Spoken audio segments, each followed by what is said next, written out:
At Camp David, President Benjamin is sparring with Mike, who is the Secret Service agent leading the Presidential Protection Division and a former Army Ranger. The president's wife Margaret and his son Connor are there as well because the family is getting ready for a charity event. Mike helps them with every detail, proving he's a close family friend and not just an employee. When it's time for the event, it starts to snow heavily in the area. Mike organizes his bodyguard team to protect the president during the trip, and the family gets split. Benjamin and Margaret are in a limousine while Connor and Mike follow them in an SUV. Suddenly a branch falls on the first bodyguard vehicle, making it slip on the ice and block the road. This causes a chain of accidents with the cars behind it. One of the Secret Service SUVs falls off the bridge and the limousine gets stuck on the edge. Margaret hits her head and falls unconscious. Thankfully, the rest of the cars stop just in time. Mike and the other bodyguards run to way down the back of the limo, giving Mike the chance to open the door. Benjamin tells him that Margaret's seatbelt is stuck, and the bodyguards try to open the other door too, but it's jammed. The president doesn't want to leave without his wife. However, the car is about to fall, so Mike cuts Benjamin's seatbelt with a knife and drags him out. The limousine then falls off the bridge, killing Margaret and the driver. 18 months later, Mike is still haunted by his guilt. He doesn't socialize much, and it frustrates his wife. Mike is currently part of the Treasury Department because he's been removed from the presidential security team. The director of the Secret Service, Lynn, tells him that Benjamin doesn't blame Mike for his choice. He removed him from the team because seeing him reminded him of his wife's death. Meanwhile, Benjamin is called to an important meeting. All his advisors are worried about the tension between North and South Korea, and Benjamin wants to avoid a war, so he agrees to meet with South Korean Prime Minister Lee. Extra security cars gather around the White House for the minister's arrival, and Lee brings his own men as well, including former U.S. Secret Agent Dave. At the same time,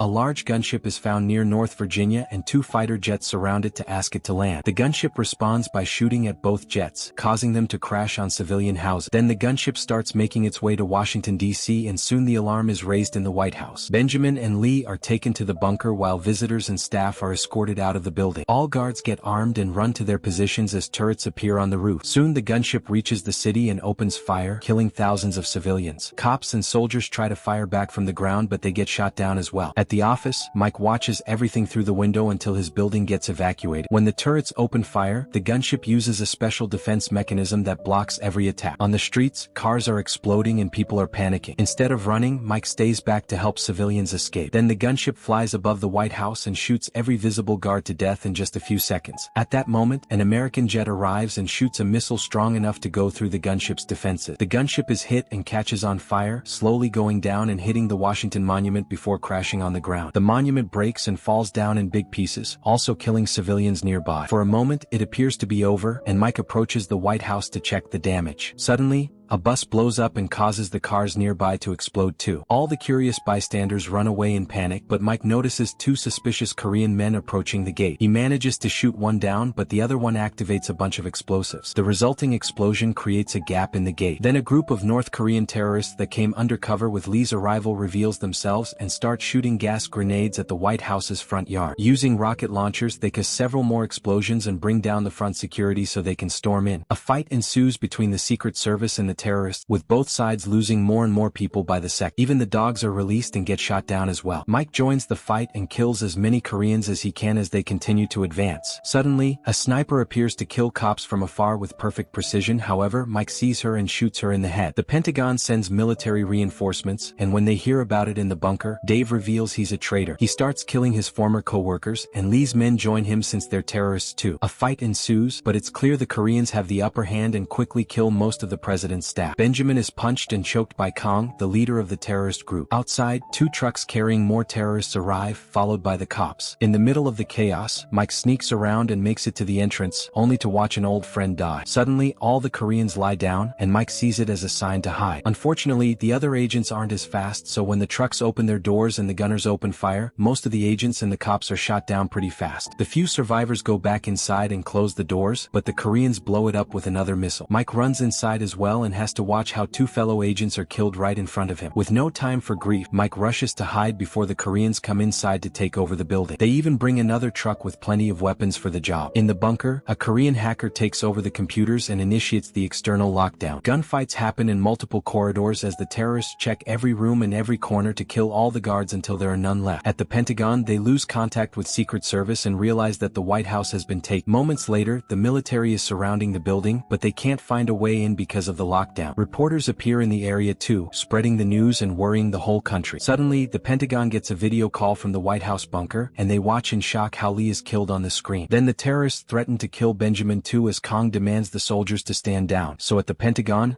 they have no choice but to obey. After the call ends, Dave tells Benjamin to raise his hands. When Benjamin refuses, a staff member is killed on the spot, so Benjamin cooperates to prevent another death. Then his hands get tied to the railing. On the roof, the terrorists take down the American flag and send out a drone. Meanwhile, Mike sneaks around the corridors and finds the bodies of his former co-workers all over the place. After the lights go out, Mike bursts into the control room and quickly kills the Korean guard by stabbing him multiple times. Mike takes the guy's weapon and is furious to find a picture of Connor among them. Then he uses the confidential password to access a safe and retrieves a device that he connects to the computer. Using his thumbprint, Mike activates the special protocol and shuts down the system, which locks the hacker out too. Back to the bunker, Kong explains to Benjamin that he isn't interested in the nuclear launch codes. He wants to end the civil war dividing his country and help the civilians getting caught in it. Dave shows his support and Benjamin headbutts him for his betrayal, but Kong doesn't let him retaliate. Instead, he reminds his men to find Connor. Minutes later, Mike makes it to the Oval Office and uses his password to open another safe to find an emergency phone. He immediately calls the Pentagon, where the Speaker of the House, Allen, has assumed the role of acting president. The army men don't want to trust Mike since he was fired from the Secret Service, but Lynn comes to his defense and Allen reminds everyone Mike is their only hope now. While taking more guns from hidden spots in the furniture, Mike shares all the things he saw in the corridors like guards and explosives on the doors. He also tells them about the lockdown and says nobody will be able to come inside, so the Pentagon should use him to solve the situation. At that moment, a terrorist enters the room, and Mike immediately jumps on him to disarm him. Then the men start fighting hand to hand, and after exchanging a bunch of punches, Mike kills the guy using a Lincoln statue. At the same time, Kong calls the Pentagon again to ask the US government to recall the 7th Fleet from the Sea of Japan, to withdraw the American troops from the demilitarized zone, and to send him a chopper. If they don't cooperate or try to counterattack, he'll kill Benjamin and the remaining staff. After Kong hangs up, Lin starts arguing with the soldiers over what to do. They need to save the president and his son, but removing their troops could cause South Korea to fall in 72 hours. Benjamin decides to contact other countries before making a decision. In the bunker, Kong threatens the chairman of the Joint Chiefs Admiral until he shares his personal Cerberus code. Now they only need 2 more to detonate the US nuclear arsenal. Back to Mike, he calls the Pentagon and shows them the tattoo he's found on the dead man's body. Alan and Lin tell him their computers have detected that the first Cerberus code has been activated, but the only way to stop the process is changing the codes manually on the bunker's computer. Mike realizes the terrorists want Connor to exchange him for Benjamin's code, so Alan orders Mike to find the kid and protect him. Although the bunker has no access to the system anymore, the hacker can still access the old security footage and finds Mike sneaking around. Dave explains who he is and says he isn't a threat, but Kong sends out his men to find Mike anyway. Speaking of Mike, he makes it to the president's bedroom and hears something in the wall. By the time the terrorists burst into the room, Mike is gone. It turns out he's entered a secret passage on the wall where he finally finds Connor. While he sends a message to the Pentagon, Kong tells his men that the White House is full of secret passages and makes them open fire. Mike makes Connor run while he shoots through the wall as well, managing to kill one of the terrorists. The passage drops Mike and Connor into another room, so Mike makes sure the coast is clear before guiding Connor to the base. He removes a lid and sends Connor down a shaft while telling the Pentagon which entrance to watch out for. The army will have to act quickly because there are terrorists outside watching every vent hole. When a Korean man enters the basement too, Mike hides and waits for the right moment to surprise him from behind and choke him to death. Connor keeps on moving and is lucky to come out through an unguarded grill hidden by the garden plants. 2 American soldiers sneak around undetected to rescue Connor and quickly take him to safety. The Pentagon gets confirmation of this and Alan sends Mike to save the president next. Then Alan appears on TV to tell the general population not to panic because they'll solve things soon. In the hallways of the White House, Mike surprises 2 terrorists and fights them until he knocks them out. Then he ties them both up and asks for information, but the terrorists don't take him seriously and laugh. Mike immediately kills one of them and stabs the other's leg to make him talk. The man tells him Kang's name and that he's with the paramilitary organization known as Koreans for United Freedom. 40 commandos breach the gate and 28 are left. Mike shares all this information with the Pentagon, who knows Kong is one of the most wanted terrorists in the world. They didn't recognize him because nobody knew his face. His father was executed for crimes against North Korea and his mother was killed by an American landmine, which explains why he wants revenge against both countries. It was Kong who planned the bombing of the British embassy in Seoul. The American army wants to attack, but Lin points out they can't do anything against the White House's tight lockdown. Mike agrees and convinces them to let him do some recon. While the terrorists install a bunch of explosives in the walls, Mike searches the hallways. Suddenly, Kang's voice appears in his phone, mocking him for letting Margaret die and doing the same now with Benjamin. When Mike tells him he's rescued Connor, Kong threatens to hurt his wife. Mike hangs up and Kong sends Dave after him. Then Kong starts beating up the Secretary of Defense, who refuses to give up her code. Benjamin can't stand this much cruelty and orders her to say her code, promising they'll never get the last one from him. The secretary reveals the number, and the terrorists enter it in the computer, which is detected by the Pentagon. Downstairs, Mike is startled by a shadow and pushes it against the wall, but he stops when he notices it's Dave because he doesn't know the truth. Dave pretends he's still on the American side, but while they discuss the situation, he says Kang's name, which he shouldn't know. Mike immediately gets suspicious, so Dave punches him. Another fight begins, and the men roll on the ground until Dave manages to disarm Mike. Then Dave tries to attack with a knife, but Mike is faster and stronger, so he blocks all the attacks and stabs Dave with his own weapon. After kicking him in the face, Mike asks for an explanation, so Dave explains he lost his way. Mike offers him redemption by taking out his phone so Dave can call Kong to tell him he's killed Mike. Now Dave can die in peace, so Mike ends his suffering. Afterward, Alan tells Mike they're out of time to stop the nukes, so they send out multiple aircraft for an aerial attack. The hacker finds them on her own radar, and the guards on the lower floor receive orders to bring out the big weapons. Mike sneaks into the cargo room and discovers the Koreans have Hydra 6, a powerful next-generation weapon that was supposed to be American. However, the army leaders still refuse to stop the aerial attack. A few terrorists then enter the cargo room, so Mike starts shooting them down while keeping an eye on Hydra 6. Unfortunately, he isn't fast enough, and the weapon goes out anyway. Hydra 6 shoots at a helicopter to make it crash. The other aircraft begin evasive maneuvers and shoot at the White House roof to try to kill the guards there. The American choppers aren't quick enough, and several soldiers are shot off their aircraft. Inside, Mike finally manages to kill the last guard and runs upstairs after stealing a rocket. Meanwhile, Hydra 6 shoots another helicopter, which also crashes on the ground. There are only 2 left, and Alan wants them to abort, but it's too late because these helicopters get shot down too. Mike makes it to the roof and shoots a rocket at Hydra 6 to blow it up, then tries to run but instead falls through a hole as the last helicopter crashes on the White House, causing a huge explosion and severe damage to the building. Afterward, Kong calls the Pentagon and kills the vice president as punishment for the aerial attack. He promises to kill Benjamin next if the Pentagon doesn't do what he requested, giving them an ultimatum to decide. Then Alan calls Mike to tell him they'll recall the troops, but Mike convinces him it's a terrible idea, so Alan gives him a short deadline to finish this before he gives out the order. Before going out, Mike calls his wife to assure her he's fine. Next, Mike calls Kong to tell him he's going down before blocking the bunker's comm system. A furious Kong and his men bring the secretary to the front door and make her walk out. Kong gets ready to kill her in front of the cameras, but at that moment, a hidden Mike shoots one of the terrorists and distracts the group. While all the men are trying to fire back at him, the secretary runs ahead and is rescued by the army. Mike continues to kill terrorists, using a sniper rifle until he's out of bullets and switching to a small gun to shoot them up close. Unfortunately, Kong runs to hide in the bunker again, so Alan considers the fight lost. The 7th Fleet is called back, and this appears on the news all over the world since it may mean a war blowing up soon. When Kong sees Alan has obeyed, the terrorists get ready to leave. Benjamin and the other hostages are chained up and dressed in black with their faces covered by bags. The terrorists dress like that too, so when they come out, the American snipers can't tell who is a good or a bad guy. The group leaves in the helicopter sent by the Pentagon, which barely gets to fly before it blows up. Everyone in the Pentagon despairs, thinking the president is dead. Mike watches the flames through the window and thinks it doesn't make sense, so he goes looking for Kong. His theory is correct because, in the bunker, Kong and his men still have Benjamin to use him as insurance. They hack the last code and activate Cerberus, programming the nukes to explode in their silos and destroy the USA. Then Kong detonates the explosives his men put in the walls earlier, which creates the perfect escape route. However, Mike is waiting for them there and quickly shoots 2 terrorists before jumping on the third to break his neck. Benjamin pushes Kong against the wall and starts fighting him for the gun, only for it to get accidentally fired. As the president collapses with a bullet wound in his stomach, Mike runs to Kong to start beating him up. He manages to land a good amount of punches before Kong brings out 2 knives, only for Mike to block all his attacks and easily disarm him. With little time left on the nuke countdown, the men continue to fight. Mike grabs one of the knives and tries stabbing Kong, who, after some struggle, manages to disarm him too. Kong pushes Mike against the wall and starts choking him, but when he looks away to check on Benjamin, Mike uses this distraction to hit his arm and bring him down. Once he's broken that arm, Mike grabs a knife and finally kills Kong. Afterward, Mike runs to the computer and follows instructions from the Pentagon to finally deactivate Cerberus. The sun is rising outside by the time Mike and Benjamin leave the building. Connor reunites with his father and Mike gets to hug his wife. Repairing the White House will take a while, but an American flag is soon flying again on the roof, and Mike is given back his job as head of the presidential security team.